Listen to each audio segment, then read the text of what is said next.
Hello friends, study with Krishna channel में एक बार आपका फिर स्वागत है। आज की इस क्लास में हम राज्यसभा के विषय में जानेंगे। पीछे की क्लासेस में हमने संसद को पढ़ना शुरू किया था और हमने राज्यसभा और लोकसभा के दोनों के सदस्यों की संख्या और उनका बंटवारा सब कुछ डीपली डिस्कस कर लिया था और लोकसभा को हम पूरी तरीके से पढ़ चुके हैं। आज की इस क्लास में हम राज्यसभा पे बात करेंगे। इस चैप्टर में आप जानोगे कि राज्यसभा में सीटें कैसे भरी जाती हैं, निर्वाचन कैसे होता है, उम्मीदवारों की योग्यता क्या है, राज्यसभा का स्थायी कार्यकाल कैसे है और किस प्रकार से यहाँ पर 1/3 सदस्य हर दूसरे वर्ष रिटायर होते हैं यानी अवकाश प्राप्त करते हैं। इन सभी बातों पर डिस्कस करेंगे और साथ ही साथ में हम देखेंगे राज्यसभा के सभापति और उपसभापति के विषय में। एक ही क्लास में हम राज्यसभा को पूरी तरीके से कंप्लीट करेंगे और इसके बाद हम विधि बनाने की जो प्रक्रिया है संसद में उस पर बात करना शुरू करेंगे। तो चलिए देखते हैं। सबसे पहले राज्यसभा के विषय में दो बातें आप यहाँ पे देखें कि राज्यसभा को हम पढ़ते हैं। इसका गठन जो पढ़ेंगे आर्टिकल 80 के तहत है, उसको भी हम बाद में देखेंगे। सबसे पहली चीज़ आप राज्यसभा के विषय में ये देखें कि ये उच्च सदन है। इसको हमने पहले भी आपको डिस्क्राइब किया था, उच्च सदन है और ये संसद में राज्यों का प्रतिनिधित्व करता है। ये आप सबसे गौर करने वाली चीज़ देखें कि ये संसद में राज्यों एवं केंद्र शासित प्रदेश का प्रतिनिधित्व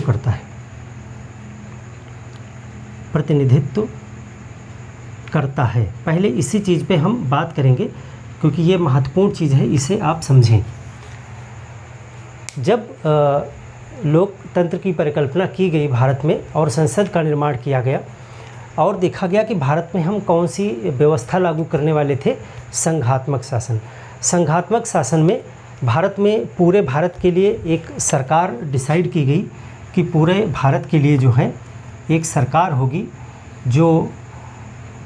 जिसके बनाए कानून जो हैं वो पूरे भारत में लागू होंगे।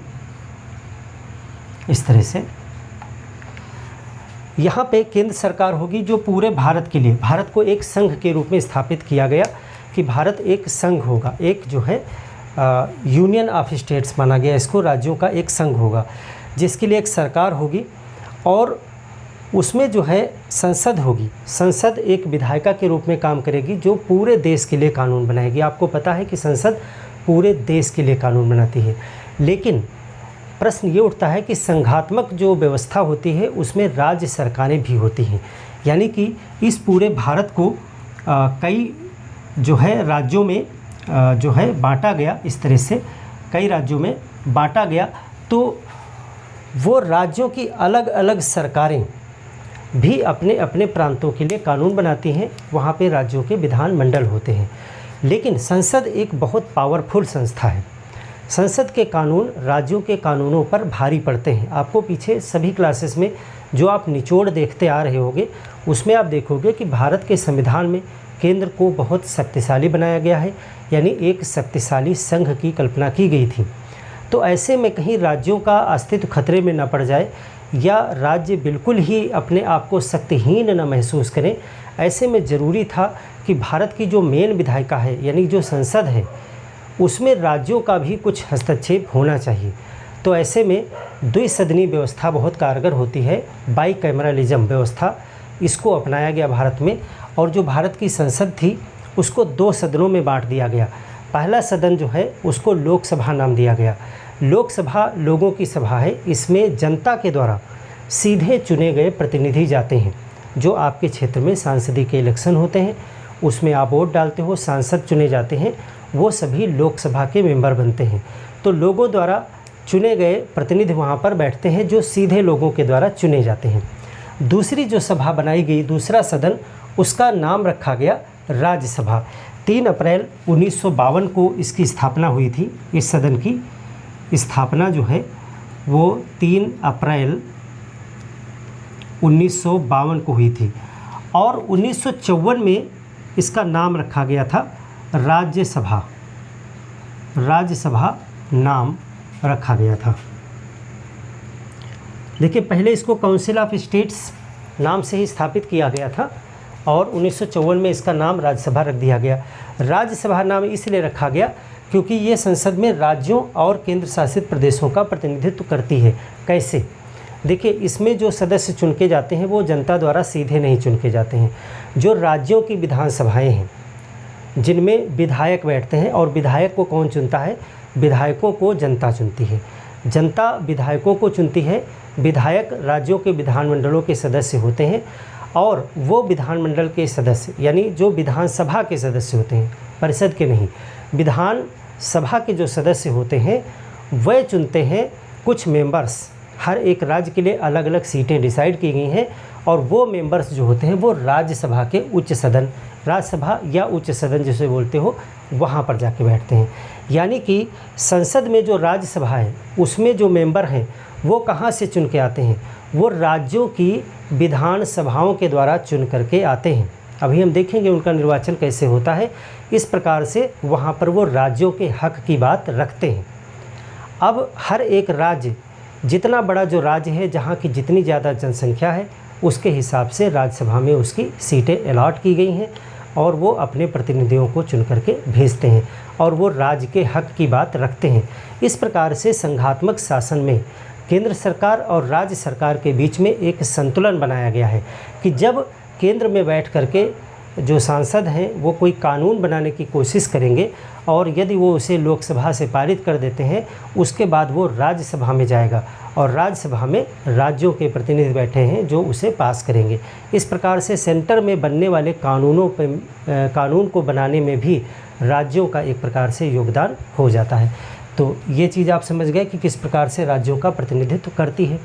दूसरा एक इसका पहलू और भी है कि देखिए, जो लोकसभा होती है वहाँ पर डायरेक्टली इलेक्टेड लोग होते हैं, एमपीज़ बैठते हैं, और उनको जनता से सीधे सरोकार होता है। उनको जनता से वोट भी लेनी है, उनको जनता को जवाब भी देना है।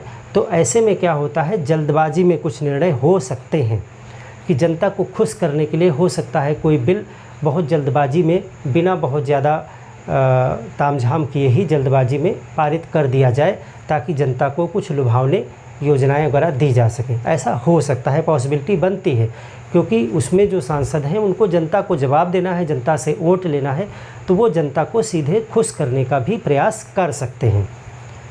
फिर क्या होगा, वो बिल राज्यसभा में जाएगा। अब राज्यसभा में जो व्यक्ति बैठे हैं वो डायरेक्ट इलेक्टेड नहीं है, उनको सीधे जनता को जवाब नहीं देना है, उनको जनता से सीधे वोट भी नहीं लेना है, इसीलिए वो जनता की जवाबदेही से मुक्त हैं। तो फिर क्या है, वो उस विधेयक पे और ज़्यादा गंभीरता से विचार कर सकेंगे, हड़बड़ाहट नहीं करेंगे, जल्दबाजी नहीं करेंगे। तो इस तरह से दोनों सदनों का अपना अपना एक जो है नज़रिया है। तो उस हिसाब से ये राज्यसभा क्या है, राज्यों का प्रतिनिधित्व करती है। हर राज्य से इसमें सीटें होती हैं। अब जैसे यहाँ पे यूपी है, तो यूपी से 31 मेंबर हैं। जैसे ये महाराष्ट्र है, तो महाराष्ट्र से आप देखते हो 19 मेंबर हैं। इसके बाद आप यहाँ पर देखते हो तमिलनाडु है, तमिलनाडु से 18 मेंबर हैं। ये यहाँ पे आप देखते हो वेस्ट बंगाल है, वेस्ट बंगाल से 16 मेंबर हैं। इसी तरह बिहार से भी 16 मेंबर हैं। तो आप देखते हो कि जो जितना जनसंख्या में बड़ा स्टेट है, क्षेत्रफल में नहीं, जो जितना जनसंख्या में बड़ा स्टेट है, जैसे यूपी में सबसे ज़्यादा 31 सीटें हैं, उसके बाद आप देख रहे हो बिहार और वेस्ट बंगाल में लगभग बराबर जनसंख्या के हिसाब से 16 सीटें हैं। 19 सेकंड नंबर पे महाराष्ट्र में 19 सीटें हैं, तमिलनाडु में 18 सीटें हैं। ये सभी मेंबर राज्यसभा के हैं। तो जनसंख्या के अनुपात में सीटें भी अलॉट की गई हैं, ताकि हर राज्य का प्रतिनिधित्व वहाँ पर हो। ऐसा अमेरिका वगैरह में नहीं है। अमेरिका में सीनेट होता है, वहाँ का सदन, जैसे अपने यहाँ का राज्यसभा है वैसे वहाँ सीनेट होता है। तो वहाँ पे हर एक राज्य को बराबर सीटें दी गई हैं। अगर आप अमेरिका की देखोगे संरचना वहाँ की क्या है, अगर हम अमेरिका की बात करें तो अमेरिका में 50 स्टेट हैं, 50 स्टेट हैं। तो 50 स्टेट में 2 सीटें हर एक स्टेट की हैं। तो वहाँ पे सीनेट में कितनी हैं, 100 सीट है, 100 सीट है सीनेट में। लेकिन भारत में आप देख रहे हो कि भारत में ऐसा नहीं है कि हर एक स्टेट को बराबर सीट दी गई हो। यहाँ पे स्टेट में अलग अलग नंबर हैं सीटों के। इसका मतलब यहाँ जनसंख्या को आधार बनाया गया है और वहाँ सीधे सीधे स्टेट को, हर स्टेट से 2 मेंबर ले लिया, चाहे वो बड़ा एक स्टेट हो और चाहे एक छोटा स्टेट हो, सबका प्रतिनिधित्व वहाँ पर क्या है, बराबर है। और भारत में राज्यसभा में हर एक स्टेट का प्रतिनिधित्व बराबर न रख करके ये आधार बनाया गया है कि उसकी जनसंख्या कितनी ज़्यादा है। तो सीधा सा अपना एक प्लस पॉइंट इसका है कि हम जनसंख्या के आधार पे प्रतिनिधित्व दे रहे हैं और वो स्टेट के आधार पे प्रतिनिधित्व दे रहे हैं कि जितने स्टेट सबका बराबर हक वहाँ पे। तो दोनों ही व्यवस्थाएं आप जानिए तुलनात्मक रूप से। अब चलिए बात करते हैं राज्यसभा के विषय में। इसके सीटों को हम पहले समझ चुके हैं, उसको एक बार समराइज़ कर दें कि राज्यसभा में सीटें कितनी हैं। आपको आर्टिकल 80 हमने बताया था जिसमें राज्यसभा का गठन बताया गया है। राज्यसभा का गठन पिछली क्लास में इसको हम डिस्कस किए थे, शॉर्टकट में आपको बता देते हैं कि संविधान क्या कहता है कि अधिकतम कितने सदस्य होंगे। अधिकतम सीट, हर एक सीट पे एक सदस्य होगा, तो कितनी, 250, यानी कि टोटल यूनियन टेरिटरीज और स्टेट्स को मिला करके राज्यसभा में कितने पहुंचेंगे, तो राज्यसभा में 250 मैक्सिमम की बात करता है संविधान। लेकिन कुछ हमारा क्षेत्र आप देखते हो कि यहाँ पे पीओके, यहाँ पे अक्साई चीन, कुछ चीन के कब्जे में है, कुछ पाकिस्तान के कब्जे में है, तो इसलिए हम 5 सीटें खाली करके चलते हैं। तो अधिकतम संविधान इतनी सीटों की व्यवस्था करता है। और वर्तमान में कितनी हैं, अगर हम वर्तमान की बात करें, वर्तमान में कुल सीट कितनी भरी जाती हैं, तो 245 सीट जो है वो भरी जाती हैं। अब 245 भरते हैं तो इसमें 2 प्रकार के क्षेत्र भी तो हैं। इसमें कुछ केंद्र शासित प्रदेश भी हैं जहाँ पे विधानसभाएं हैं। हमने आपको बताया कि उच्च सदन में जो लोग पहुँचते हैं वो विधानसभाओं के मेंबरान द्वारा चुने जाते हैं, यानी विधायकों द्वारा चुने जाते हैं। तो जिन जिन स्टेट में विधानसभा है वहाँ पे ही चुने जाएंगे, जहाँ पे विधानसभाएं नहीं हैं वहाँ नहीं चुने जाते हैं। तो 3 केंद्र शासित प्रदेश भी हैं, दिल्ली, पुडुचेरी और जम्मू कश्मीर अब हो जाएगा, विधानसभा वहाँ है तो अब की बार वहाँ से भी चुने जाएंगे। तो और पहले राज्य के रूप में रहते थे। और बाकी जितने भी केंद्र शासित प्रदेश हैं, जैसे कि लक्षद्वीप है, जो है अंडमान निकोबार है, दादरा नगर हवेली, दमन दीव है, चंडीगढ़ है, ये सब जो हैं बचे हुए, और लद्दाख है, यहाँ से कोई राज्यसभा में मेंबर नहीं होता है, यहाँ पे विधानसभाएं भी नहीं होती हैं। तो टोटल जो ये हैं, टोटल को पहले 2 भागों में बांटा गया है। इसमें 12 सदस्य मनोनीत हमने बताया था आपको। 12 सदस्य क्या होंगे, ये मनोनीत होते हैं, यानी इनको इलेक्शन नहीं लड़ना पड़ता है, सीधे भरे जाते हैं। अभी इस पर हम बात करेंगे कौन भरता है, कहाँ से भरता है। और 12 ये निकाल दिए तो 233 बचते हैं। 233 जो हैं वो निर्वाचित होते हैं, निर्वाचित। और इसमें से दोनों जगह से आते हैं। इसमें 8 सीट जो है वर्तमान में अगर देखेंगे जम्मू कश्मीर को भी लेते हुए, तो 8 सीट जो है वो यूनियन टेरिटरीज से हैं।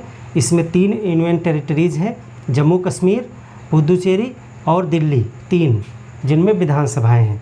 और बाकी जो है बचती हैं आपकी 225, वो कहाँ से हैं, वो राज्यों से हैं, राज्यों से भरी जाती हैं। तो इस तरह से ये पूरा हम आपको समझा भी चुके हैं और इसमें भी हमने सारांश रूप में आपको बता दिया। अब सबसे पहले हम इन 12 सदस्य पे बात कर लेते हैं कि ये मनोनीत होते हैं तो ये कहाँ से आते हैं। उसके बाद हम इन 233 निर्वाचित पे भी बात करेंगे कि ये कहाँ से आते हैं।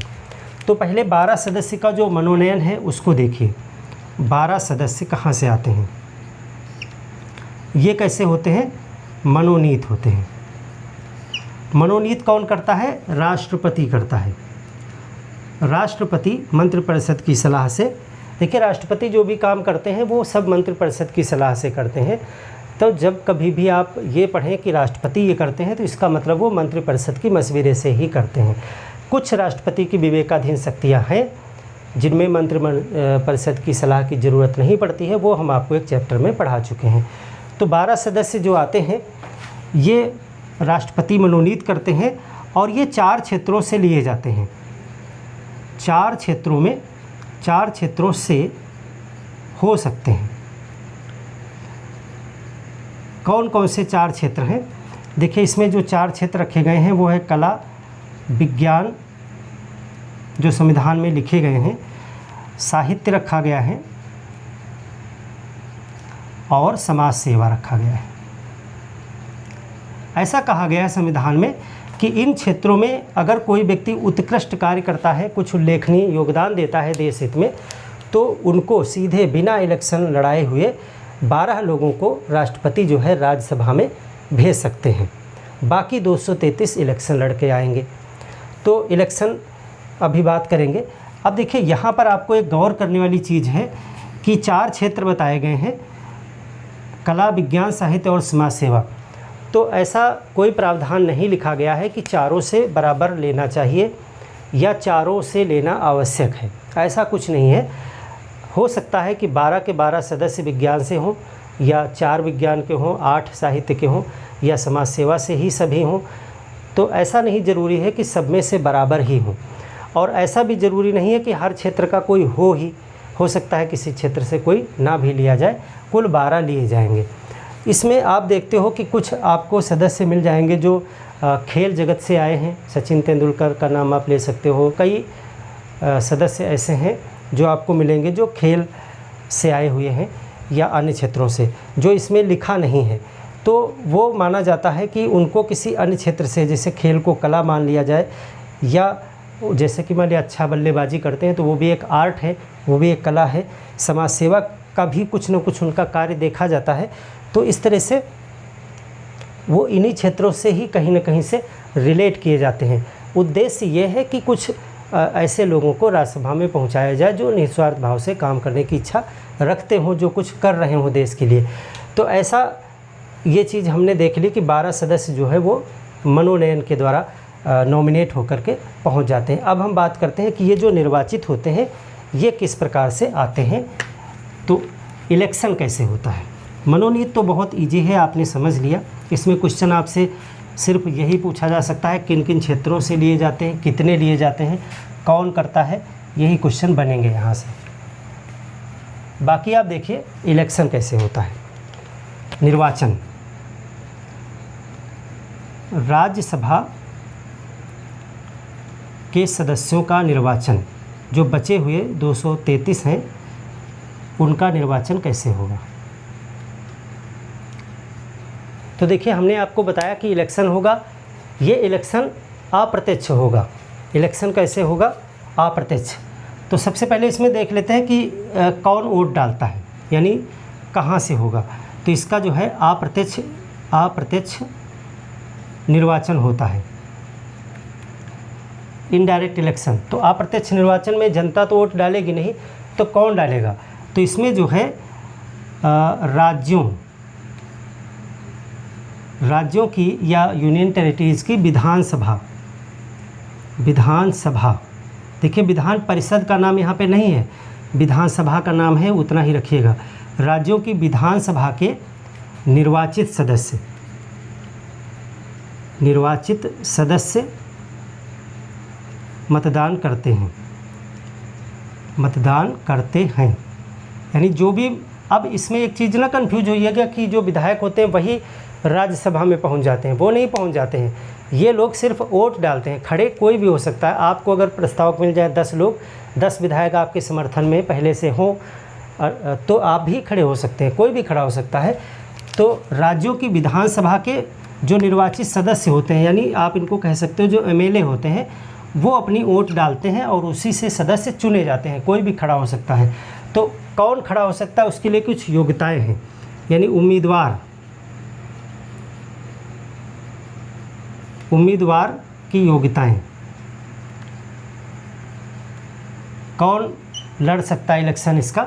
तो देखिए इसमें कहा गया भारत का नागरिक तो होना ही चाहिए। भारत का नागरिक, न्यूनतम आयु 30 वर्ष। अब यही चीज़ आपने लोकसभा में देखी थी तो 25 वर्ष था। बाकी सभी योग्यताएं लोकसभा के समान ही हैं, 30 वर्ष वाला ही एक अलग है। तो बाकी यहाँ पे लिख देते हैं, बाकी सब लोकसभा के समान है, लोकसभा जैसा। जो वहाँ पे मैंने बताया था लोकसभा चैप्टर में कि वो जो है घोषित दिवालिया न हो, विकृत वित्त जो है चित्त न हो, विकृत चित्त न हो, अनसाउंड माइंड, और जनप्रतिनिधित्व अधिनियम के आधार पे जो निर्योग्यताएं हैं उनमें ना आता हो, तो इस तरह से लाभ के पद पर ना हो, वो सब आप नोट कर लीजिएगा। तो ये योग्यताएं हैं। अब निर्वाचन कैसे होगा, निर्वाचन कैसे होगा, तो एक चीज़ हमने बता ही दी कि अप्रत्यक्ष होगा, तो आपको पता ही हो गया, बता दिया कि कौन वोट डालेगा। दूसरी चीज़ है, इसमें खास चीज़ है, वो है आनुपातिक प्रतिनिधित्व। इसको आपको समझना है, आनुपातिक प्रतिनिधित्व। देखिए, अभी हमने आपको लोकसभा जब पढ़ाया था तो उसमें आपको बताया था कि वहाँ पे क्षेत्रीय प्रतिनिधित्व पाया जाता है, और क्षेत्रीय प्रतिनिधित्व को मैंने समझाया भी था पिछले चैप्टर में, आप देख लीजिएगा लोकसभा वाले में। अब यहाँ पे है आनुपातिक प्रतिनिधित्व, तो इसको अभी हम देखेंगे क्या है। और इसमें जो है, इसमें जो प्रणाली आनुपातिक प्रतिनिधित्व को कराने के कई तरीके होते हैं, तो वो जो तरीका यहाँ पे अपनाया जाएगा वो होगा एकल संक्रमणीय मत प्रणाली द्वारा। इसको कहते हैं single transferable voting system, single transferable vote system. तो ये यही आनुपातिक प्रतिनिधित्व को करने के लिए एकल संक्रमणीय मत प्रणाली प्रयोग की जाती है। और इसमें जो है आंशिक खुला मतदान होता है, ये आंशिक खुला मतदान, गुप्त मतदान नहीं होता है ये राज्यसभा में। जैसा कि आप लोकसभा के इलेक्शन में देखते हो बिल्कुल गुप्त मतदान होता है, आपका मत कोई भी नहीं जानता है कि किसको दिया, लेकिन ये आंशिक है। इसमें पार्टी के मुख्य अधिकारीगण जो होते हैं वो विधायकों का मत जानते हैं और देखते भी हैं कि किसे दिया जा रहा है, और बाकायदा वो अपना बताते भी हैं कि किसको देना है, वैसे ही वो देते भी हैं वोट है। तो एक प्रकार से ये खुला मतदान है, आंशिक है क्योंकि सब नहीं जानते हैं, आम जनता नहीं जानती है कौन किसको दे रहा है, लेकिन जानते हैं लोग। तो आंशिक खुला मतदान आप कह सकते हो, खुला मतदान भी कह सकते हो। तो अब इन दो चीज़ों को हम समझेंगे कि कैसे होता है निर्वाचन राज्यसभा के मेंबरान का। आप देख लिए कि वोट तो विधानसभा के सदस्य डालेंगे, एमएलए। जिन राज्यों में दोहरी विधानमंडल है, जिसमें विधानसभा और विधान परिषद है, जैसे यूपी वगैरह में, तो वहाँ पे सिर्फ विधानसभा के मेंबर ही इसमें वोटिंग करते हैं। चलिए इन दो चीज़ों को हम समझें यहाँ पर कि आनुपातिक प्रतिनिधित्व क्या है, इसको समझना ज़रूरी है। भारत में इसको कई इलेक्शन में प्रयोग किया जाता है, राज्यसभा में भी, आपको राष्ट्रपति वाले इलेक्शन में भी मैंने इसे बताया था। लेकिन राष्ट्रपति में एक पद भरा जाना होता है, यहाँ पे कई पद होते हैं। तो देखिए इसको कैसे प्रयोग किया जाता है। आनुपातिक प्रतिनिधित्व को आप समझ लीजिए, बार बार नहीं समझना पड़ेगा आपको। आनुपातिक प्रतिनिधित्व, इसका मतलब क्या होता है? इसका मतलब होता है कि जिस दल के जितने प्रतिशत वोट होते हैं, जितने प्रतिशत वोट होते हैं उसके उतने ही सदस्य चुने जाते हैं।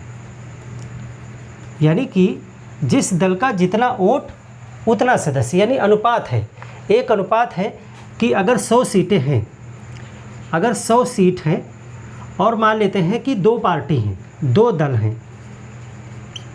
हैं, एक दल के पास में 70% वोट है और एक दल के पास में 30% वोट है, तो इसको जो है 70 सीटें मिल जाएंगी इसके, और इसको 30 सीटें मिल जानी चाहिए। यानी कि जिस अनुपात में जिसके साथ जनता खड़ी है उसी अनुपात में उसके सदस्य चुन लिए जाएं। तो ये कैसे होगा इसको आप देखेंगे यहाँ पर कैसे किया जाता है। तो देखिए इसको करने के लिए दो तरीके होते हैं। अगर हम देखें विश्व में तो आनुपातिक प्रतिनिधित्व प्राप्त करने के लिए दो तरीके प्रचलित हैं। देखिए करना तो आनुपातिक प्रतिनिधित्व है, लेकिन इसको करेंगे कैसे? मौखिक तो नहीं कर सकते ना, कुछ इलेक्शन का कोई सिस्टम निकालना पड़ेगा। तो जो दो तरीके प्रचलित हैं वो क्या हैं? दोनों को समझे फिर हम बताएंगे भारत में कौन सा प्रयोग होता है। एक को कहते हैं लिस्ट सिस्टम, लिस्ट प्रणाली,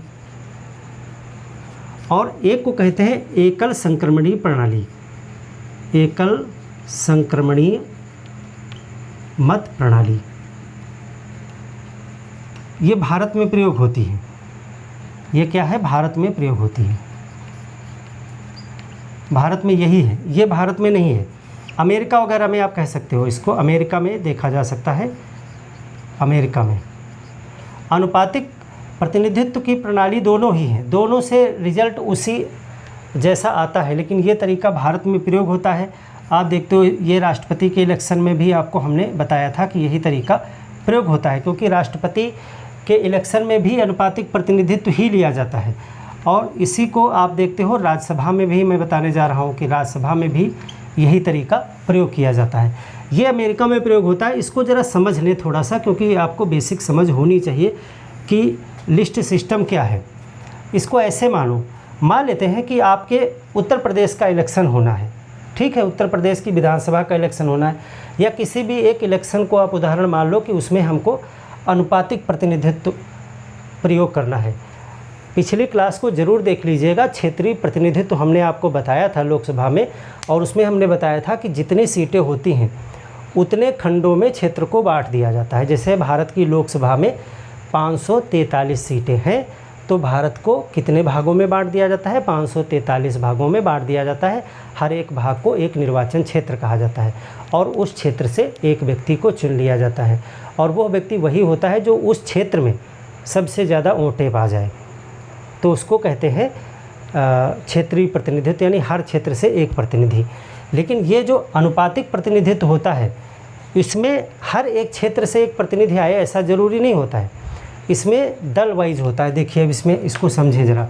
इसको ऐसे करते हैं कि मान लेते हैं कि ये एक क्षेत्र है, इसको हम टुकड़ों में नहीं बांटने जा रहे, बटा हुआ है, लेकिन हर जगह हम इलेक्शन नहीं कराएंगे, अलग अलग प्रत्याशी नहीं खड़ेंगे, बटा तो हुआ है। मान लेते हैं कि इसमें 4 सीटें हैं, 1 2 3 4 सीटें मान लेते हैं, तो हम चारों जगह पे इलेक्शन नहीं कराएंगे, चारों जगह पर हम अलग अलग प्रत्याशी नहीं खड़े करेंगे कि यहाँ पर भी एक खड़ा है, हर पार्टी का एक एक खड़ा, यहाँ भी हर पार्टी का एक एक खड़ा, यहाँ भी हर पार्टी का एक एक खड़ा, यहाँ भी हर एक पार्टी का एक एक खड़ा है। फिर इनमें से एक जीतेगा, वो अपने अपने क्षेत्र में पहुँचेगा, तो वो तो क्षेत्रीय प्रतिनिधित्व हो जाएगा जो हम लोकसभा में देखते हैं। यहाँ पर लिस्ट प्रणाली क्या होती है? लिस्ट प्रणाली में क्या करते हैं कि टोटल सीट देखते हैं कि टोटल सीट कितनी है। मान लेते हैं 4 सीटें हैं टोटल, 40 4 400 जितनी भी मानना चाहो, तो दल जो होते हैं वो दल अपनी एक लिस्ट जारी करते हैं, लिस्ट, और उसमें वो 4 नाम देते हैं, 4 नाम। हर एक दल, मान लेता है ए दल है, एक बी दल है, तो बी दल भी एक लिस्ट देगा और उसमें भी वो 4 नाम देगा। जो सी दल होगा वो भी अपना एक लिस्ट देगा और उसमें भी वो 4 नाम देगा। इस तरह से नाम दे दिए जाते हैं हर एक दल पे। फिर वो पूरा इलेक्शन करा देते हैं, इस तरह से पूरे क्षेत्र का एक इलेक्शन कराते हैं, और इलेक्शन में नाम तो घोषित कर दिए जाते हैं, पार्टी अपना एजेंडा घोषित करती है क्या क्या हम करेंगे, अपना जो भी है चुनाव प्रचार सब कुछ होता है। फिर वो क्या करते हैं, इलेक्शन कराते हैं पूरे में, और वहाँ प्रत्याशियों के नाम पर वोट नहीं होती है, वहाँ पर तीनों दल के नाम पर वोट होती है, यानी ए को दे रहे हैं कि बी को दे रहे हैं कि सी को, यानी पार्टी के सिंबल पर वोट होता है, प्रत्याशी पर वोट नहीं होता है। यानी ये 4 नाम से आपको कोई मतलब नहीं होता है, वहाँ ए बी सी प्रत्याशी पे वोटिंग होती है, यानी ए दल पे वोटिंग होती है। तो मान लेते हैं ए दल को 70% वोट मिल गए, चलो हम सरल मान लेते हैं इसको, ए दल को 50% वोट मिल गए, बी दल को 25% वोट मिले, सी दल को 25% वोट मिले। तो अब देखिए 4 सीटें थी, ए दल ने 50% पाया है, तो 2 प्रत्याशी इसके विजेता माने जाएंगे, एक प्रत्याशी इसका माना जाएगा, एक प्रत्याशी इसका माना जाएगा। अब इन्होंने अपनी जो लिस्ट जारी की थी उसी लिस्ट में से जो है इनके 2 प्रत्याशी विजेता माने जाएंगे। तो ये होता है लिस्ट सिस्टम। अब कहीं कहीं पे इसका एक और तरीका नज़र आता है कि जो दल जीत जाता है सारे प्रत्याशी उसी के विजेता मान लिए जाते हैं, बाकी अन्य को हटा दिया जाता है। वो भी एक तरीका होता है, अमेरिका वगैरह में कुछ इलेक्शन में वो भी आपको देखने को मिलता है। तो उसको बहुत ज़्यादा डीप समझने की ज़रूरत नहीं है।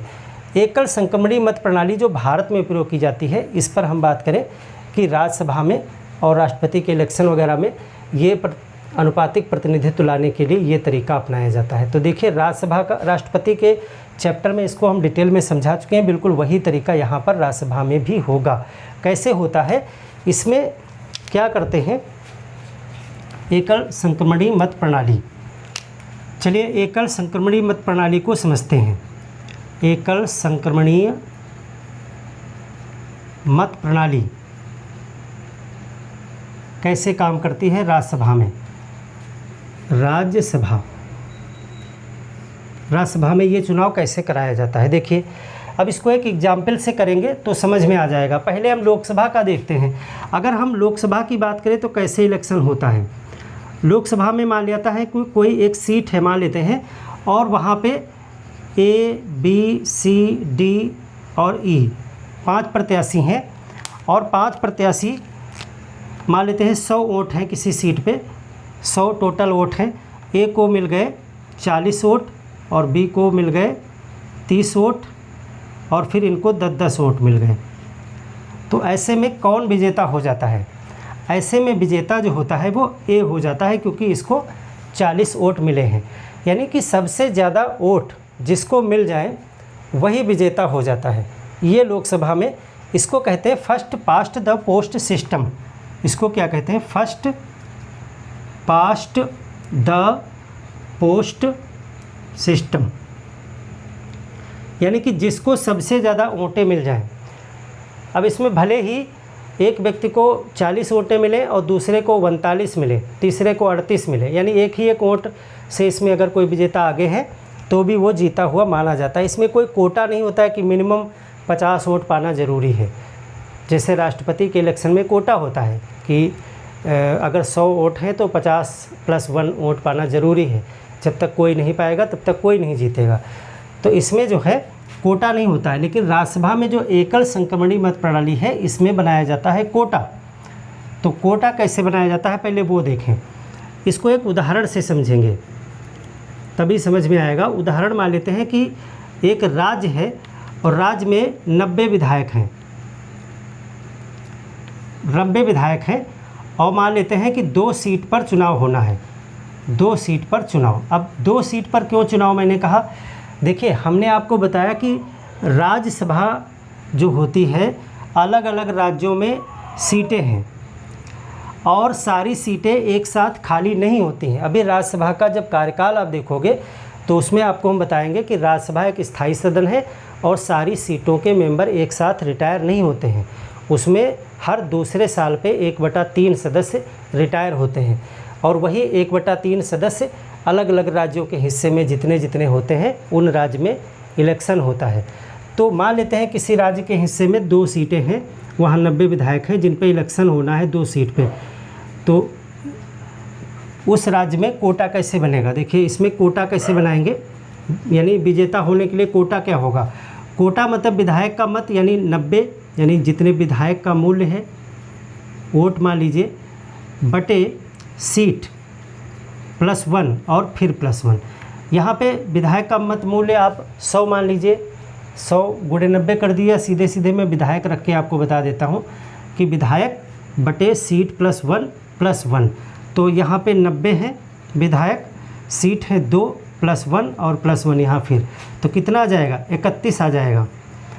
इसका मतलब है कि इस राज्य में राज्यसभा के सदस्य होने के लिए आपको कितने विधायकों का समर्थन वोट चाहिए। 31 विधायक अगर आपको वोट देंगे, कम से कम 31 आपको वोट देंगे तभी आप जीतोगे, अन्यथा आप नहीं जीतोगे। इसको ऐसे समझे उदाहरण से। मान लेते हैं कि यहाँ पर 3 सदस्य खड़े हो गए, 2 सीटें हैं और 3 प्रत्याशी खड़े हो गए, A, B और C। इसको 30 विधायकों ने वोट दिया, इसको 30 विधायकों ने वोट दिया, इसको भी 30 विधायकों ने वोट दिया, क्योंकि 90 विधायक हैं। तो यहाँ पे अभी कोई भी विजेता नहीं होगा। अगर ये टाई हो जाता है तो कोई भी नहीं, क्योंकि कोटा 31 का है। यानी जब 31 विधायक किसी को वोट देंगे तो वही विजेता बनेगा। तो ऐसा कैसे संभव होगा, ऐसा 2 सीटों पर हैं तो 2 लोगों को 31 विधायकों का मूल्य मिलना जरूरी है। तो ऐसा कैसे होगा, उसी के लिए एकल संक्रमणीय मत प्रणाली प्रयोग की जाती है। अब देखिए ये कैसे सिस्टम काम करेगा और विधायक को 31 वोट मिल जाएंगे। कैसे काम करेगा, इसको कोटा को आपने समझ लिया। अब एकल संक्रमणीय मत प्रणाली ये सब लिखते जाइएगा उदाहरण से। अब देखिए कैसे होता है ये। इसमें जो है, इसमें जो मतदाता होता है, मतदाता यानी विधायक, मतदाता जो है उम्मीदवार को क्या करता है, उम्मीदवार को वरीयता क्रम देता है, वरीयता क्रम देता है। यानी कि जब मतदाता को एक बैलेट पेपर मिलेगा, इस तरह से एक बैलेट पेपर मिलेगा और उसमें सभी प्रत्याशियों के नाम लिखे होंगे। हम प्रत्याशी मान लेते हैं, 5 प्रत्याशी हैं, A B C D E, और वही 2 सीटें हम मान के चल रहे हैं, 2 सीट 2 सदस्य चुने जाने हैं और 5 लोगों ने पर्चा भरा हुआ है। तो अब ये मतदाता जो है वो 5 लोगों को अपनी एक वरीयता क्रम दे देगा। ऐसा अनिवार्य नहीं कि वो 5 को दे, वो उसकी मर्जी पर है, लेकिन वो जितने लोगों को देना चाहे। तो वो मान लेते हैं कि सी को जिताना चाहता है तो सी को 1 देगा। उसके बाद वो कहता है डी को 2, ई को 3, फिर ये 4 और ये 5, मान लेते हैं वो 5 को ये ऐसे बना देता है सिस्टम। ये बैलेट पेपर वो डालेगा इस तरह बना के, यानी एक number, 2 number, 3 number, 4 number, 5 number, ये मेरा वरीयता क्रम है कि इसके बाद मेरी वोट इसको, उसके बाद उसको, उसके बाद उसको जाएगी। यदि 5 लोगों को एक ही साथ वोट दे देगा वो। अब ये हो जाता है खुला मतदान। कैसे हो जाता है, राष्ट्रपति के इलेक्शन में तो ये बैलेट चुपचाप बना के डाल दिया जाता है, लेकिन राज्यसभा में होता है खुला, हमने बताया आंशिक खुला मतदान। कैसे होता है कि जो पार्टी होती है, उस पार्टी का कोई भी अधिकृत व्यक्ति होता है, उसको दिखाना पड़ता है, उसको दिखा देते हैं कि देखिए साहब हमने ये क्रम जो आपने बताया, यानी हर पार्टी अपने विधायकों से कह देती है कि भाई इनको वोट देना है और फिर इसको देना है, फिर इसको देना है, ऐसे क्रम बनाना है आपको। तो सभी विधायक उनको जाके दिखा देते हैं कि देखिए मैंने सही बना दिया जैसा आपने कहा था। तो इस तरह से एक प्रकार से ये खुला मतदान हो गया, यानी छुपा नहीं है। तो ये बना देते हैं और ये डाल दिया जाता है। अब गणना कैसे होती है, इसमें मेन चीज़ है मतगणना। मतगणना तो इसमें चरण होते हैं।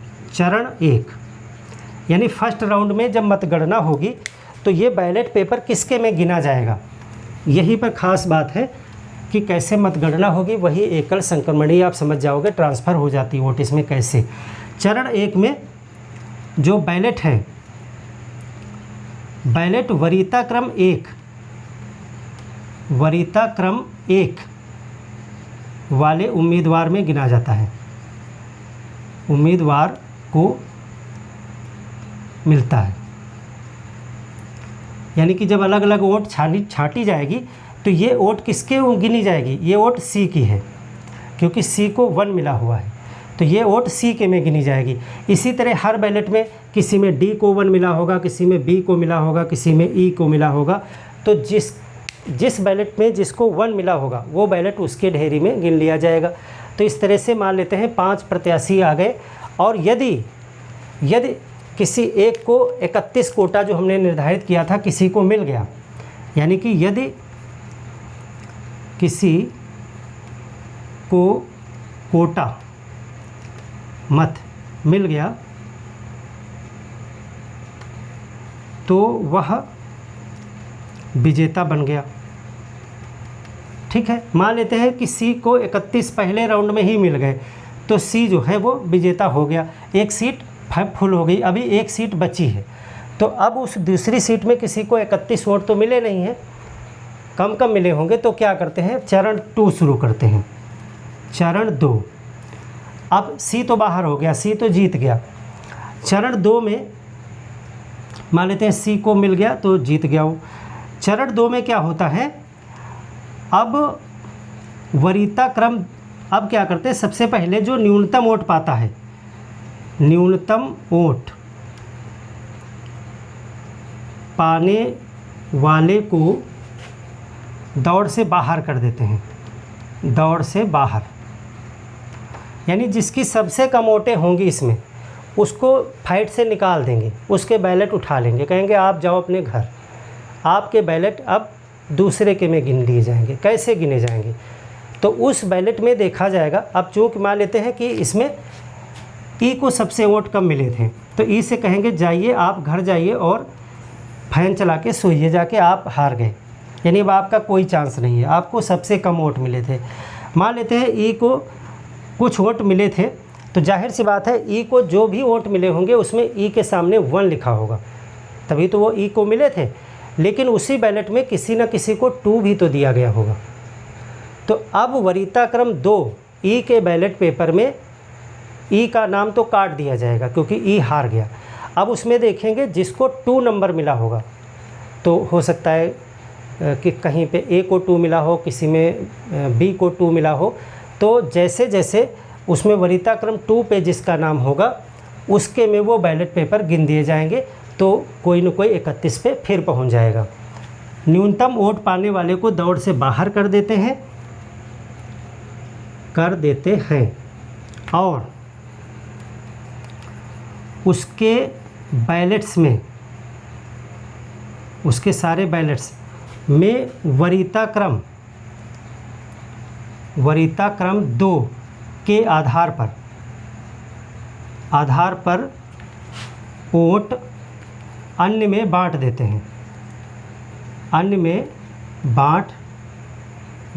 हैं। तो मान लेते हैं सी तो पहले ही जीत गया था। मान लेते हैं जो ई के 20 वोट थे, अब इस 20 वोट में ई को पहला नंबर मिला था, उसी में से 10 वोट पे बी को 1 नंबर दिया गया था और 10 वोट पे ए को 1 नंबर दिया गया था। तो 10 वोट जो है वो ए के में गिन दिए जाएंगे और 10 वोट बी के में गिन दिए जाएंगे। तो मान लेते हैं ए को 10 वोट एक्स्ट्रा मिल गए, बी को भी 10 वोट एक्स्ट्रा मिल गए। ए के पहले से मान लेते हैं कि 25 वोट थे ए के, तो इसके हो गए 35, और बी के पहले से मान लेते हैं 15 वोट थे, तो इसके हो गए 25। तो ये फिर 31 के ऊपर पहुंच गया कोटा में, तो इसका मतलब दूसरा प्रत्याशी भी जीत गया। यानी कि जो सेकंड पोजीशन पे या थर्ड पोजीशन पे रहा होगा, अक्सर जब ये वोटें बटेंगी तो वो जीत जाएगा, दूसरा वाला भी। अब दोनों सीटें भर गई, इसलिए अब आगे की तीसरा चरण करने की ज़रूरत नहीं है। लेकिन अगर अब भी मान लेते हैं किसी को 35 ना पहुंचती, इसकी 29 रह जाती, इसकी 25 रह जाती, तो अब क्या करते, अब देखते कि जो बचे हुए 3 हैं उनमें सबसे कम वोट किसकी है, उसको बाहर कर देते और उसकी वोट में देखते कि वरीयता क्रम 2 किसका है और उसको भी बांट देते। तो इस तरह से तीसरा चरण करने पे कोई न कोई विजेता हो ही जाता। ऐसे करते जाते हैं तब तक जब तक सारी सीटें भर ना जाएं। इस चीज़ को हमने राष्ट्रपति वाले इलेक्शन में भी करवाया था। अब देखिए ये चीज़ में आपको एक कन्फ्यूजन ये हो रहा होगा कि अगर कहीं 5 प्रत्याशी हैं और 5 ही 90 ही विधायक हैं, तो अब 31 कैसे मिलेगा? नहीं, तब 5 सीटें होंगी तो कोटा 31 नहीं होगा। कोटा निकालने का फार्मूला हमने बताया कि अगर ये सीटें 2 के बजाय 5 होती, 5 सीटें अगर होती तो कोटा जो है 90/5 + 1 हो जाता, यानी 90/6 + 1 हो जाता, तो 16 आ जाता कोटा। 90/6, ये 6 15 छक्का 90 कट जाता, 15 1 16, तब कोटा 16 हो जाता। यानी कि अगर सीटों की संख्या बढ़ेगी तो कोटा कम पड़ जाएगा, यानी कम से कम उतने विधायक का समर्थन जरूर चाहिए होगा। तो ये होता है एकल संकीर्ण मत प्रणाली, यही राज्यसभा में प्रयोग किया जाता है। और इस तरह से आपने देखा कि अप्रत्यक्ष चुनाव होता है। दूसरी चीज़ आपने देखी कि अनुपातिक प्रतिनिधित्व होता है, यानी जिस पार्टी के जितने वोटर होते हैं उसी अनुपात में उसके सदस्य चुन लिए जाते हैं। और ये कैसे कराया जाता है? ये एकल संकीर्ण मत प्रणाली के द्वारा कराया जाता है। और इसमें ये सिस्टम होता है, इसको वीडियो को रिवाइंड करके 1-2 बार देख लीजिएगा, सिस्टम पूरा समझ में आ जाएगा।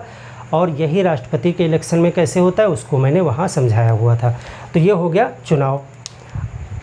तो आइए अब देखते हैं कि कार्यकाल कितना है। राज्यसभा का कार्यकाल पे बात करते हैं कि क्या भंग होता है ये या स्थायी है, सदस्यों का कार्यकाल कितना है और स्थान रिक्त होने पे क्या होता है, ये सारी चीज़ें यहाँ पर हम देखते हैं। देखिए कार्यकाल क्या है, इस पे बात करें। राज्यसभा का कार्यकाल, टेन्योर क्या है? तो देखिए ये स्थायी सदन है, इसको क्या लिखेंगे? स्थायी सदन, परमानेंट सदन है। इसका मतलब है कभी भंग नहीं होता, ये कभी भंग नहीं होता। जैसे लोकसभा भंग हो जाती है, उसका कार्यकाल 5 साल है, बीच में भी भंग हो सकती है, लेकिन ये स्थायी सदन है, ये कभी भंग नहीं होता है। तो क्या फिर इसमें जो एक बार सदस्य चुन लिए जाते हैं वो हमेशा वही सदस्य बने रहते हैं? नहीं, सदस्यों का कार्यकाल होता है, लेकिन सदन का कार्यकाल कुछ भी नहीं है। सदन जो है स्थायी सदन है, कभी भी भंग नहीं होता है। तो सदस्य जो होते हैं, लेकिन सदस्य का कार्यकाल होता है, सदस्य का कार्यकाल 6 वर्ष होता है। देखिए, राज्यसभा के सदस्यों का कार्यकाल 6 वर्ष होता है, लेकिन राज्यसभा का जो सभापति होता है उसका कार्यकाल 5 वर्ष ही होता है, यानी कि वो उपराष्ट्रपति होता है। उपराष्ट्रपति का कार्यकाल कितना है? 5 वर्ष। तो यहाँ पर राज्यसभा के सदस्यों का कार्यकाल 6 वर्ष होता है। और अब आप सोच रहे हैं कि अगर ये 6 वर्ष हैं तो सभी के सभी सदस्य 6 वर्ष बाद जब रिटायर होंगे तो फिर लोकसभा जो स्थायी सदन है वो भंग हो जाएगा, क्योंकि जब सभी के सभी सदस्य एक साथ खाली हो जाएंगे तो फिर सभा भंग हो जाएगी, तो फिर स्थायी कैसे रह गया? तो उसके लिए एक तरीका सोचा गया। संविधान निर्माताओं ने इसको सोचा कि अगर सभी के सभी सदस्य एक ही साथ खाली हो जाएंगे, रिटायर हो जाएंगे, जैसे लोकसभा में होता है, तो फिर सदन भंग हो जाएगा। तो उसके लिए उन्होंने एक तरीका निकाला कि सब एक साथ रिटायर नहीं होंगे, इसको 3 भाग में हम करेंगे, यानी 1/3 रिटायर होंगे और 2 साल बाद। तो इसमें प्रत्येक 2 साल बाद होता है। देखिए, इसमें प्रत्येक 2 वर्ष में 1/3 सदस्य अवकाश ग्रहण करते हैं, अवकाश ग्रहण करते हैं, यानी कि 1/3 ही खाली होंगे, टोटल नहीं खाली होंगे। यानी कि अगर यहाँ पे आपके 245 में से 233 पे इलेक्शन हो रहा है तो 233/3 जितना निकलेगा उतनी सीटें 2 साल बाद खाली होंगी, उतने पे ही इलेक्शन होगा। फिर 2 साल बाद फिर 1/3 खाली होंगी। तो इस तरह क्या होगा? सदन हमेशा चलता रहेगा, क्योंकि 33% ही खाली हुए लोग, बाकी तो लोग हैं ना, तो वो काम करते रहेंगे और ये तुरंत तब तक इलेक्शन हो जाएगा और ये भी आ जाएंगे। तो 1/3 सदस्य ही 2 साल में खाली होते हैं, अवकाश ग्रहण करते हैं। इनका कार्यकाल 6 वर्ष है, तो फिर हर 2 वर्ष में कैसे खाली होता है, इसको भी समझना ज़रूरी है।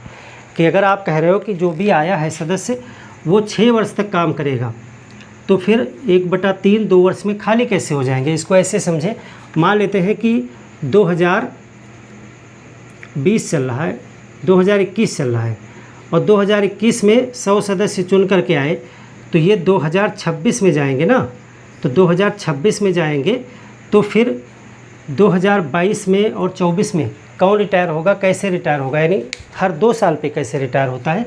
तो उसके लिए शुरुआत से ही सिस्टम सोचा गया। जब 1952 में सदन बना और उसके इलेक्शन हुए, तो वहीं से एक तरीका निकाला गया था जिससे ये पॉसिबल हो पाया था। वो तरीका क्या था? देखिए, वो तरीका ये है, समस्या को आप समझ गए होंगे कि जब कार्यकाल 6 वर्ष है तो फिर वो 2 वर्ष में कैसे 1/3 सदस्य रिटायर हो जाएंगे। अगर आप कहते हो कि वो पुराने वाले रिटायर होंगे, तो पुराने वाले जब 1952 में 6 साल के लिए बनाए गए थे, तो 1958 में जाके वो सब के सब एक साथ खाली हो जाएंगे, तो सदन तो भंग हो जाएगा शुरुआत में। तो फिर कहते हैं कि हर 2 वर्ष पे खाली होते हैं, तो फिर 1954 में खाली होने चाहिए 1/3। तो ये 1954 में कैसे खाली हो गए, जबकि कार्यकाल तो 6 वर्ष है। तो पहली बार जब 1952 में 6 वर्ष के लिए इलेक्शन हुआ, तो 1954 में 1/3 कैसे खाली हो सकते हैं? ये 6 वर्ष के लिए अगर है तो फिर 1958 में सीटें खाली होनी चाहिए, और 1958 में सारी सीटें फिर भरी जाएंगी, तो फिर 6 वर्ष के बाद यानी 1964 में खाली होनी चाहिए। तो इसका मतलब है ये सदन भी हर 6 साल बाद भंग होना चाहिए, सारी की सारी सीटों पर इलेक्शन होना चाहिए। तो फिर हर 2 वर्ष बाद ये कैसे सदस्य आ जाते हैं इसमें, तो उसका तरीका क्या निकाला गया था उस पर ज़रा गौर करें, समझ लें उस चीज़ को, क्योंकि ये क्वेश्चन काफ़ी लॉजिकल है।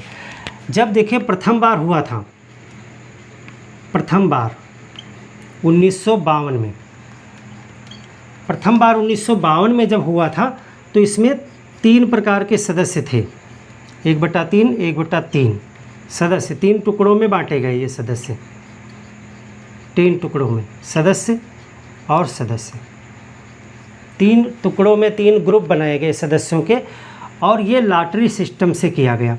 इसमें 1/3 सदस्य को जो है 2 वर्ष का कार्यकाल दिया गया कि आपका कार्यकाल सिर्फ 2 वर्ष रहेगा। 1/3 सदस्य से कहा गया आपका कार्यकाल 4 वर्ष रहेगा, और 1/3 सदस्य से कहा गया कि आपका कार्यकाल कितना रहेगा, 6 वर्ष। पहली बार ये सिस्टम करना पड़ा था 1952 में, यानी कि 1/3 सदस्यों का कार्यकाल ही 2 वर्ष कर दिया गया और 1/3 का 4 कर दिया गया, और ये किया गया लॉटरी से, यानी कि किसको 6 मिलेगा, किसको 4 मिलेगा, किसको 2 मिलेगा, इसमें लॉटरी सिस्टम प्रयोग किया गया था, लॉटरी सिस्टम से ऐसा नहीं किसी के साथ भेदभाव किया गया, पर्ची डाल के किया गया। तो ये जो 1952 में गठित हुए 1/3 सदस्य थे, तो ये अपने आप 1954 में रिटायर हो गए, ये यानी अवकाश ग्रहण कर लिया इन्होंने 1954 में ही। तो देखिए 1952 में आए, 2 ही साल कार्यकाल था, 1954 में चले गए। इसका मतलब है 1/3 1954 में फिर भरे जाएंगे और वो 6 साल के लिए होंगे। अब आगे नहीं करना है, आगे तो 6 साल के लिए होने अल्टरनेट लग जाएगा, 54 वाले 60 में अपने आप जो है आ जाएंगे। और यहाँ देखिए 4 वर्ष के थे, तो इसका मतलब ये 1956 में रिटायर हुए, और जो 6 वर्ष के लिए थे ये 1958 में रिटायर हुए जा कर के। अब सदन कभी भी खाली नहीं हुआ, आगे हमेशा हर 2 वर्ष पे 1/3 सदस्य रिटायर होते रहे। कैसे, देखिए 1952 के ये हैं, तो जो 54 में खाली हो गए वो 54 में नए भर लिए गए, और वो 6 वर्ष के लिए थे, तो 54 वाले अब 60 में रिटायर होंगे जा कर के, और 56 में जो 1/3 फिर नए भरे जाएंगे वो 56 और 6 62, 1962 में पहुंच गए जाके। और जो 58 में 1/3 खाली हुए ये वाले, वो 58 में भरे गए 1/3 फिर से, और वो 58 और 6 64 में, तो 60 62 64 फिर 3 आगे बन गए स्टेप। यानी अब यहाँ से सब 6 वर्ष के लिए ही भरे गए, और उसी तरह क्रम से चलता सिस्टम चला गया, और वो आज तक चल रहा है। हर 2 वर्ष में सदस्य खाली होते हैं। अब ये जो 2 ग्रुप थे जिनको कार्यकाल कम मिला इस लॉटरी की वजह से, तो इनके साथ उस समय व्यवहार में सहूलियत के लिए ये किया गया था कि इनको फिर से चुन लिया गया था वोटिंग में कि आपका कार्यकाल कम भले हो गया, तो आपको हम फिर आगे कार्यकाल दे रहे हैं। यानी इन्हीं को फिर चुन लिया गया आगे 6 वर्ष के लिए, इन्हीं को फिर 6 वर्ष के लिए चुन लिया गया, ताकि इनको भी कुछ ऐसा ना लगे, तो ये कर लिया गया था। तो इस तरह से ये सिस्टम बना दिया गया। तो इससे क्या फ़र्क निकला कि स्थायी सदन हो गया, यानी सबके सब मेंबर एक साथ रिटायर ही नहीं हुए, और जितने रिटायर होते गए उतने 6 साल के लिए भरते गए। इसलिए प्रत्येक 2 वर्ष में 1/3 सदस्य अवकाश ग्रहण करते हैं, और प्रत्येक 2 वर्ष पर 1/3 नए सदस्य चुन लिए जाते हैं। इस तरह से ये सदन लगातार चलता रहता है। अब ये तो आपने स्थायित्व की बात देख ली। अगर आप कह रहे हो कि इसमें बीच में कोई सदस्य की मृत्यु हो जाए या त्यागपत्र दे दे या किसी अन्य कारण से अगर वो सीट खाली हो जाती है तो क्या होगा, यानी बीच कार्यकाल में सदस्य का पद रिक्त हो जाए, किसी कारण से मृत्यु हो जाए, इस्तीफा दे दे, कुछ भी, तो क्या होगा, तो 6 माह के भीतर उपचुनाव होंगे। उपचुनाव यानी उसके लिए चुनाव करा लिया जाएगा, 6 माह के भीतर उपचुनाव होगा और नया सदस्य ले लिया जाएगा उसकी जगह। नया सदस्य बचे हुए कार्यकाल को पूरा करेगा, बचे हुए कार्यकाल को पूरा करेगा। ये खास बात है, इसको इसीलिए मैंने यहाँ पे लिखा। ये जो नया सदस्य चुना जाएगा, मान लेते हैं कि 6 साल के लिए चुने जाते हैं और कोई सदस्य 3 साल काम करने के बाद में उसकी मृत्यु हो गई, तो उसके लिए 6 महीने में इलेक्शन होगा और नया सदस्य आएगा, तो वो जो बचा हुआ शेष कार्य है 3 साल का वही पूरेगा, यानी रिटायरमेंट उसका उसी समय हो जाएगा, भले ही वो 1 ही साल बाद हो जाए। तो नया सदस्य एक नए सदस्य के रूप में ना आकर के बल्कि उसी सदस्य की खाना पूर्ति के लिए आता है। इसमें ये ध्यान रखिएगा, इसमें जो नया सदस्य आएगा वो जितना टाइम बचा होगा, जिस सदस्य की जगह पर वो आ रहा है उसी सदस्य का जो कार्यकाल बचा हुआ था उसी को पूरा करेगा, ठीक है, फिर से 6 साल नहीं करेगा वो। तो इस तरह से ये वाला चीज़ मैनेज कर ली जाती है। अब देखते हैं इससे सभापति और उपसभापति के विषय में 2 पॉइंट जान लेते हैं, उसमें कुछ बहुत नहीं है, सब आपको लोकसभा के स्पीकर में मैं डिटेल में पढ़ा चुका हूँ, सब कुछ वही है, 1-2 चीज़ें अंतर है। देखिए, राज्यसभा में सीटों का बंटवारा चौथी अनुसूची में दिया गया है, इसको आप नोट कर लीजिएगा, किस राज्य की कितनी सीटें होंगी राज्यसभा में, इसको अनुसूची 4 में रखा गया है। इसको हम अनुसूची वाले चैप्टर में भी आपको बता चुके हैं। अब सभापति के विषय में देख लेते हैं। राज्यसभा के सभापति, पहले सभापति के विषय में देख लेते हैं, फिर उपसभापति को भी तुरंत देख लेंगे। इसमें कुछ भी बहुत ज़्यादा नहीं पढ़ना है आपको। लोकसभा स्पीकर जो काम करता है लोकसभा में, वही काम जो है सभापति करता है राज्यसभा में। तो इसको वही चैप्टर आप पूरा पढ़ लिए, सब कॉपी पेस्ट आपको कर देना, कुछ चीज़ें अलग है वो मैं बता देता हूँ। सभापति का क्या काम है, सभापति पहले कौन बनेगा ये देखिए। जो उपराष्ट्रपति होता है, उपराष्ट्रपति जो होता है वो राज्यसभा का सभापति होता है, राज्यसभा का पदेन सभापति होता है। पदेन सभापति का मतलब ये है कि इसको कुछ भी अलग से करने की ज़रूरत नहीं है, जो भी उपराष्ट्रपति बनेगा वो अपने आप राज्यसभा का पदेन सभापति हो जाएगा। इसका मतलब यह है कि सभापति जो है, राज्यसभा के अध्यक्ष को सभापति कहा जाता है, लोकसभा में स्पीकर कहा जाता है। तो सभापति जो होता है वो राज्यसभा का सदस्य नहीं होता है, ये बाहर से आया हुआ व्यक्ति है, उपराष्ट्रपति है। और उपराष्ट्रपति जो होता है वो निर्वाचित तो है, लेकिन उसके निर्वाचन में राज्यों की विधानसभाओं का कोई योगदान नहीं है। आप देखोगे कि इसमें वोट डालने में राज्य जो है वो वोट नहीं डालते हैं।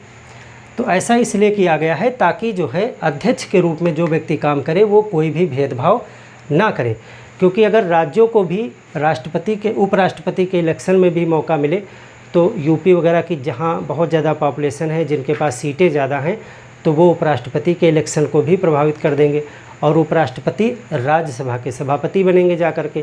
तो इस तरह से यूपी का वहाँ ज़्यादा दबदबा बन सकता है। तो इसीलिए जो है वहाँ का जो अध्यक्ष है उसके ऊपर किसी राज्य का कोई भी प्रभाव नहीं है, क्योंकि राज्य वाले उसमें वोट ही नहीं करते हैं।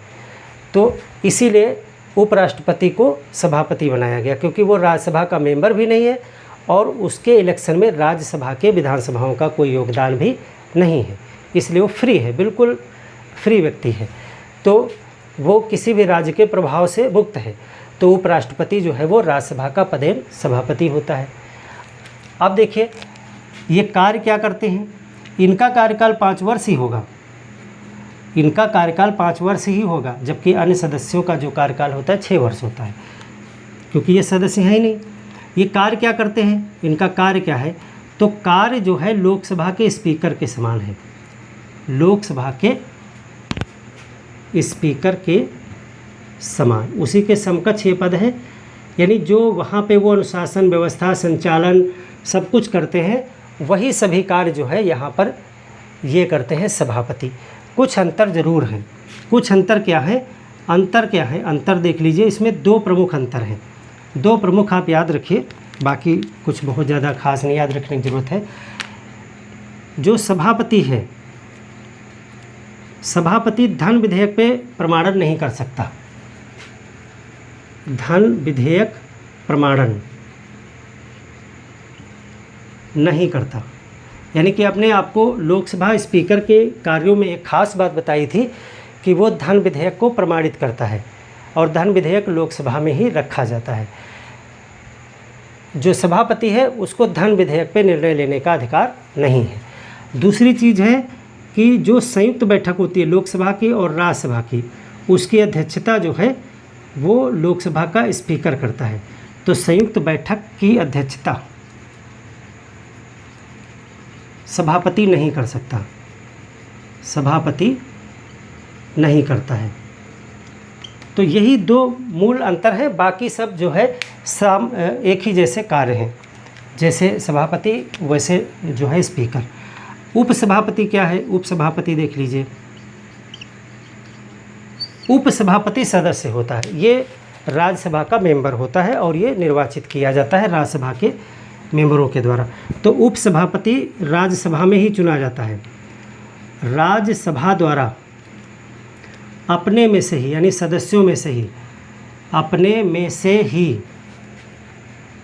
एक सदस्य को उपसभापति चुनते हैं, उपसभापति चुनते हैं। तो इसका मतलब है कि जो उपसभापति है वो राज्यसभा का सदस्य होता है। और इसका काम क्या है? इसका काम है सभापति नहीं होगा तो उसकी जगह पर सभापति के रूप में कार्य करना। तो ये सभी कार्य आपको पता ही हैं कि उपसभापति का मतलब है कि वो सभापति बन के काम करेगा जब उपराष्ट्रपति अनुपस्थित होंगे या कभी वो कार्यवाहक राष्ट्रपति बन गए जा कर के, तो तब ये वहाँ पे पहुँच जाएंगे। अब उपसभापति चूँकि राज्यसभा द्वारा ही चुने गए हैं तो इनको राज्यसभा में हटाया भी जा सकता है। देखो, इनको नहीं हटाया जा सकता है क्योंकि ये राज्यसभा द्वारा नहीं चुने गए हैं, ये इनको हटाने की प्रक्रिया अलग है संसद के द्वारा, लेकिन राज्यसभा के उपसभापति को राज्यसभा में ही हटाया जा सकता है। तो इनको उपसभापति को क्या कर सकते हैं? राज्यसभा में ही, राज्यसभा में तत्कालीन, जैसा हमने स्पीकर में बताया था, तत्कालीन बहुमत से प्रस्ताव पारित करके हटा सकते हैं। बाकी इस्तीफ़ा वगैरह तो दे ही सकते हैं, वो तो सब सेम ही है। इस्तीफ़ा सभापति को देंगे, लेकिन सभापति इस्तीफ़ा इनको नहीं देंगे, वो राष्ट्रपति को देंगे क्योंकि वो उपराष्ट्रपति पद पे है ना। तो राज्यसभा में तत्कालीन बहुमत से प्रस्ताव पारित करके इनको हटाया जा सकता है या फिर ये इस्तीफ़ा दे सकते हैं। इस्तीफ़ा किसको देंगे? सभापति को, सभापति को। और एक चीज़ है इसमें जाननी है आपको कि जो उपसभापति का पद है, अगर कहीं पद रिक्त हो जाता है, किसी कारण से इस्तीफ़ा दे दिया इन्होंने या मृत्यु हो गई, तो पद रिक्त होने पे राष्ट्रपति का कार्य यहाँ पे आ जाता है। राष्ट्रपति एक सदस्य को नामित करता है काम करने के लिए, सदस्य को नामित करता है।